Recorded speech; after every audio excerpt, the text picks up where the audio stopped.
Welcome back to Bay Sunday. Our next guest is the executive director for Broadway by the Bay. It's a musical theater company in Redwood City, and they're very busy right now getting ready for the upcoming production of the Marvelous Wonderettes. It's called a musical trip down memory lane, and it features pop music hits from the 1950s and 60s. Please welcome Jim Guardia. Thank you so much for joining us. Thank you, Elizabeth.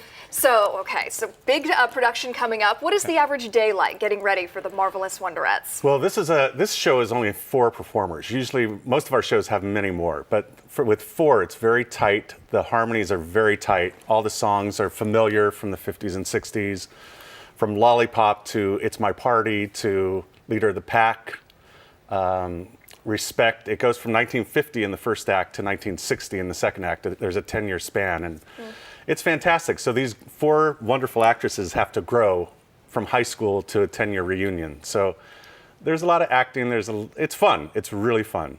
Some of my favorite songs, I gotta say. Oh, yeah. What is the biggest challenge with some of that? I think the challenge is to stay in the era. You know, what we do now in 2012 is so different than what was going on in the 50s. There's no bottled water on the table. There's no cell phones. There's nothing. It's just and these young actresses have no reference point to this other than the movies. So it's getting them, forming them, and getting them on track, and it's really fun and terrific. Yeah, so you mentioned these 4 female lead roles. Yes. A lot of competition for these parts? There were. It was a great turnout, but it was one of the fastest audition processes that we had because everyone that showed up they were terrific, but these 4 just stood out. And when we were auditioning, we kept looking at these 4 and it's like, there they are. From the beginning, we saw them, and they're working together well, and it's real fun. That's awesome. It's great fun. And so you mentioned a lot of 50s, a lot of 60s music. So you mentioned a few of them. Are there these songs just constantly stuck in your head all the time now? But you know what? They're great songs. It's good songs to be stuck in my head. Yeah. And so the musical, I mean, I watched some clips on YouTube. Just fun, good time, right? Just a good time. Yeah. It's 4 girls in the 50s, their big skirts and their dreams, and then 10 years later where they really ended up. It's great fun. I highly recommend it. I've read that you're trying to attract younger audiences to see these musicals. Is this good for younger audiences, even kids? This is perfect for younger audiences. And, we're always trying to get younger audience.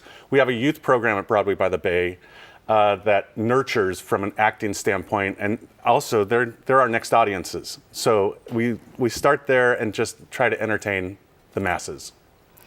And you mentioned some other musicals that you have coming up as well, but even beyond the Marvelous Wonderettes. We do. This is our second show of the season. We just finished Hairspray. And after the Marvelous Wonderettes, we have a chorus line, which is exciting. We have Kay Cole coming up from Los Angeles, who is an original member of the Broadway cast, and she's coming up to direct it. So that's exciting. That's in September. And in November, we have Broadway by the Year, which is a show we bring in from New York filled with Broadway stars, and that's just terrific. That's cool. Are there some musicals that are harder to put on than others? I guess the more people, the more involved, the more complex? Absolutely. The bigger they get, the harder they are. And the harder they fall, I should say.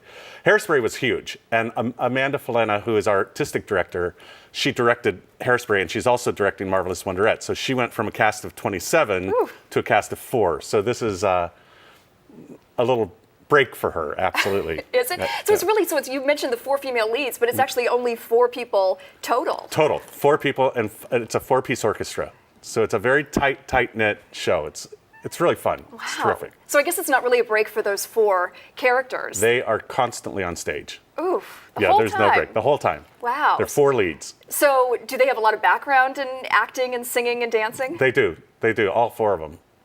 Are they from the Bay Area? They're all from the Bay Area. Really? And okay. they work a lot in town, and you probably recognize a lot of them. Really? Yeah. Is that a goal to get more people from the Bay Area who are interested in the arts to perform at Broadway by the Bay? We really aim at bringing in local talent. It's one of our goals. We try to stick with what's here.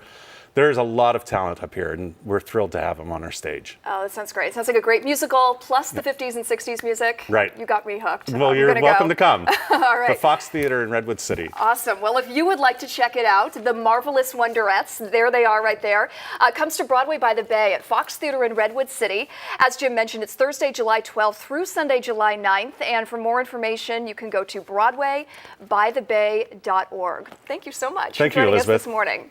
After the break, news anchor Michelle Griego tells us about a new undergarment developed right here in the Bay Area. Stay tuned.